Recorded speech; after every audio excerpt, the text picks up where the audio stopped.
வகுப்பிலே நாங்கள் பார்க்கவிருப்பது அல்ப பிராண மற்றும் மகப்பிராண எழுத்துக்கள்.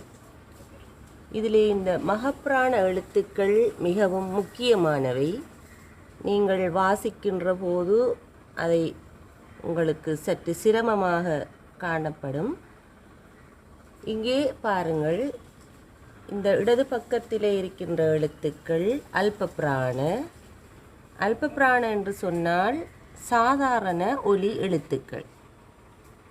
நான் இப்போது எழுதப்போவது மகப்பிராண எழுத்துக்கள். இவை மூச்சொலி எழுத்துக்கள். அதாவது சாதாரண ஒலி எழுத்துக்களுக்கு மூச்சொலி எழுத்துக்கள். அந்த எழுத்துக்களை மகப்பிராண எழுத்துக்களை உச்சரிக்கின்ற போது மூச்சை அடக்கி அந்த சத்தத்தை வெளியிட வேண்டும். இப்போது பார்ப்போம், இந்த சாதாரண ஒலி எழுத்துக்கள் அல்ப பிராண எழுத்துக்களுக்கான மகப்பிராண எழுத்துக்கள் எவை? முதலாவது க. நான் அந்த எழுத்துக்களை எழுதுகின்ற முறைகளையும் சற்று பார்த்து கொள்ளுங்கள். இவ்வாறு எடுத்து இவ்வாறு எழுதுவது. இன்னும் ஒரு முறை எழுதுகின்றேன். இது பயன்ன போன்று இருந்தாலும் இது பயன்ன அல்ல, இது க. இந்த சத்தத்தை இது கொடுக்கும். அடுத்தது க. இதற்குரிய மகப்பிராண எழுத்து இவ்வாறு எழுதுவது. நீங்கள் இது உங்களுக்கு புதியதாக இருக்கும். இவற்றினை நீங்கள் எழுதி வாசித்து இதை உச்சரிப்பது க. அதாவது க என்று சாதாரணமாக உச்சரிப்பது போன்று இந்த மகப்பிராண எழுத்தை க என்று மூச்சை அடக்கி உச்சரித்து கொள்ள வேண்டும். அடுத்த எழுத்து ச. ச. தமிழில் இதர உச்சரிப்பு ச. இது க, இது க. இந்த ச எழுத்திற்கான மகப்பிராண எழுத்து இவ்வாறு அமையும். இது ச. இன்னும் ஒரு தடவை எழுதுகின்றேன், சற்று அவதானியுங்கள். இவ்வாறு உள்நோக்கி எடுத்து விடுவது ச. இது ச, இது ச. இவ்வாறு மூச்சை அடக்கி உச்சரிக்க வேண்டும். இது சாதாரண எழுத்து ட. ட பார்ப்போம். இதனுடைய மகப்பிராண எழுத்து ட. ட. நான் ஒவ்வொரு எழுத்துக்களையும் 2 தடவைகள் எழுதுகின்றேன். நீங்கள் அந்த எழுதுகின்ற முறையையும் பரிச்சயம் செய்வதற்கு. அடுத்த எழுத்து ட. ட. இதற்குரிய மகப்பிராண எழுத்து ட. ட. ட. இவ்வாறு எழுத வேண்டும். இது இந்த எழுத்துக்கு சமனான மூச்சொலி எழுத்து, மகப்பிராண எழுத்து. அடுத்தது பயன். இது சாதாரணமான ப என்று சொல்லிவிட முடியும். இதற்குரிய மகப்பிராண எழுத்து இவ்வாறு எழுத வேண்டும். ஹயன் அல்ல, இது ப. இதை உச்சரிக்கின்ற போது உங்களால் உணர முடியும்.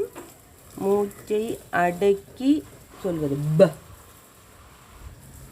இது சாதாரண ப. இந்த எழுத்து ப. இதற்குரிய மகப்பிராண எழுத்து ப.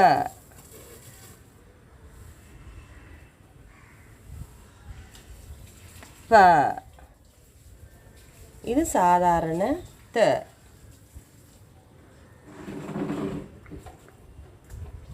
இந்த த எழுத்து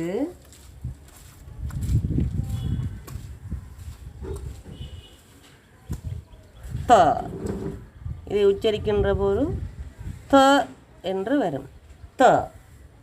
நான் அடுத்த வகுப்பிலே இந்த எழுத்துக்களை கொண்ட சொற்களை எழுதி உங்களுக்கு உச்சரித்து காட்ட இருக்கின்றேன், தவறாது பாருங்கள். இது த த த, அதாவது மூச்சை அடக்கி உச்சரிக்க வேணும். த. இந்த எழுத்துக்களை நீங்கள் இதற்கு முன்னர் பார்த்திருப்பீர்கள், எவ்வாறு உச்சரிப்பது என்று தெரியாமல் விட்டிருப்பீர்கள். இவை மகப்பிராண எழுத்துக்கள், சாதாரண எழுத்துக்கள் அல்ல, மகப்பிராண எழுத்துக்கள். இது ஜ, ஜயான்ன. இதை எவ்வாறு ஜ ஜ உச்சரித்து பாருங்கள், அதில் உங்களுக்கு விளங்கும். இந்த எழுத்தை இவ்வாறு தான் எழுதிக்கொள்வது. ஜ. மீண்டும் ஒரு முறை எழுதுகின்றேன். இவ்வாறு எழுதிவிடுவது. இப்போது நாங்கள் மீண்டும் ஒரு முறை பார்ப்போம். க க க க ச ச ட ட ட ட ப ப ப ப ட த ட த ஜ ஜ. இவ்வாறு நீங்கள் இந்த உச்சரிப்புகளை, இந்த சாதாரண எழுத்துக்களை உச்சரித்து இதையும் ஒப்பிட்டு உச்சரிக்கின்ற போது இந்த மகப்பிராண எழுத்துக்களுடைய சரியான ஒலியை, உச்சரிப்பை கொடுத்து வாசிக்க முடியும். இதில் ஒரு முக்கிய விடயம், இந்த எழுத்துக்கள் வருகின்ற சொற்களை அந்த சரியான உச்சரிப்பை கொடுப்பதுடன் எழுதுகின்ற போதும் இந்த எழுத்துக்களை மாத்திரமே பயன்படுத்தி அந்த சொற்களை எழுத வேண்டும் என்பதும் இந்த மொழியினுடைய விதியாக இருக்கின்றது. சரி, நாங்கள் அடுத்த வகுப்பிலே சந்திப்போம்.